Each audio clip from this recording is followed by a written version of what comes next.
Assalamualaikum warahmatullahi wabarakatuh. Perkenalkan, nama saya Nanda Yusnita Maulidina, NIM 20035161565, kelas Pendidikan Agama Islam C5. Di sini saya akan mempresentasikan mengenai gerakan dan organisasi Islam modern yang ada di Indonesia. Kompetensi dasar. Setelah mengikuti perkuliahan ini, mahasiswa diharapkan dapat 1. Memahami macam-macam bentuk gerakan dan organisasi Islam yang menonjol di Indonesia. 2. Memahami latar belakang berdirinya serta karakteristik ajaran masing-masing serta beberapa kritik yang dialamatkan pada masing-masing organisasi tersebut.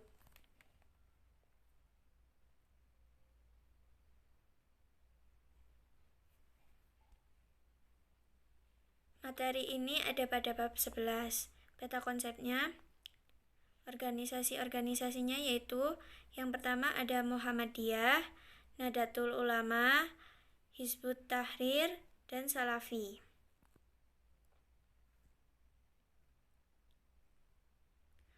Muhammadiyah didirikan oleh Kiai Haji Ahmad Dahlan pada tanggal 18 November 1912 Masehi.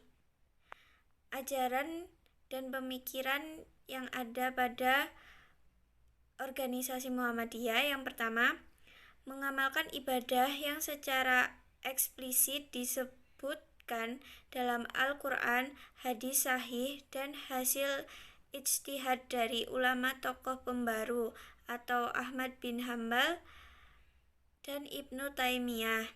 Yang kedua, segala hal baru mengenai ibadah yang tidak pernah dilakukan Rasulullah adalah bid'ah. Basis masanya yaitu lebih dari 25 juta muslim Indonesia adalah pengikut Muhammadiyah, dan basis sosialnya adalah sekolah modern, para pedagang, penduduk kota, para petani, mencakup wilayah Jawa maupun luar Jawa. Pendekatan dakwah organisasi Muhammadiyah yaitu cenderung menggunakan pendekatan salaf, dan dakwah menyeluruh dilengkapi dengan 3 prinsip, yaitu tabsyir, islah, dan tajdid. Lalu yang kedua ada organisasi Islam di Indonesia yaitu Nahdlatul Ulama atau NU. Nahdlatul Ulama atau NU didirikan oleh Kiai Haji Hasyim Asy'ari pada tanggal 31 Januari 1926 Masehi. Ajaran dan pemikiran organisasi Nahdlatul Ulama. Yang pertama, di samping mengamalkan ajaran secara eksplisit dalam Al-Quran dan hadis, Nahdlatul Ulama juga mengamalkan ibadah yang tidak disebutkan secara eksplisit. Yang kedua, mengikuti hasil ijtihad imam-imam mazhab 4, terutama mazhab Syafi'i.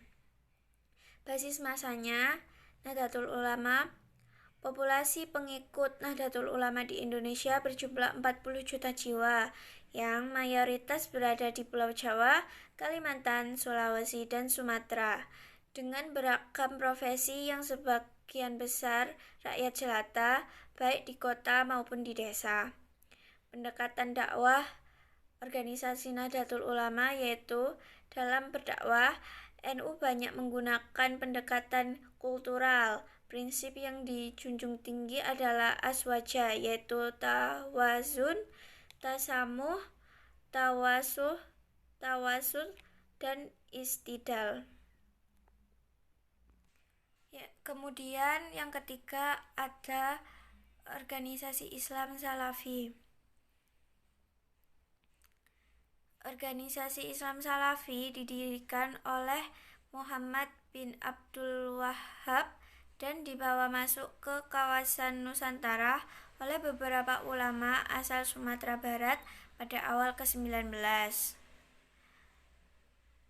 Ajaran dan pemikiran organisasi ini, upaya pembersihan ragam bid'ah atau Hajir Mubtadi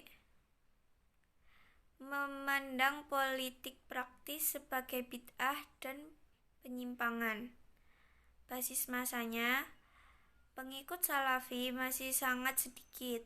Pada umumnya mereka adalah alumni pesantren atau majelis taklim yang diasuh oleh para ustadz tamatan sekolah Timur Tengah. Lalu pendekatan dakwahnya, untuk urusan agama tidak ada istilah kompromi. Apa yang dipandang tidak benar menurut dalil Al-Quran dan Sunnah secara tegas akan ditolak. Kemudian organisasi keempat ada Hizbut Tahrir atau HT. Latar belakang organisasi Hizbut Tahrir. Hizbut Tahrir didirikan oleh Taqiyuddin An-Nabhani pada tahun 1953 di Al-Quds, Palestina. Ajaran dan pemikiran organisasi ini yang pertama, menegakkan syariat Islam dalam setiap aspek kehidupan. Yang kedua, mengupayakan berdirinya negara Islam global atau khilafah yang dipimpin oleh seorang khalifah. Yang ketiga, basis masanya, mayoritas pengikut HT Hizbut Tahrir di Indonesia adalah kaum muda dan kalangan mahasiswa di kampus perguruan tinggi umum. Kemudian pendekatan dakwah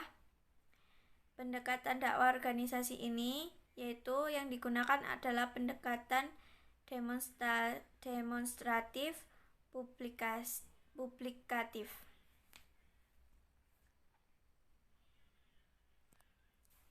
Kesimpulannya, keempat organisasi di atas memiliki beberapa perbedaan mendasar yang sulit untuk disatukan. Kebanyakan terkait dengan persoalan furu'iyah atau cabang dan fikih, sementara persoalan usul, pokok atau akidah hampir semuanya sama. Terima kasih. Mohon maaf bila banyak kesalahan atau salah kata. Wassalamualaikum warahmatullahi wabarakatuh.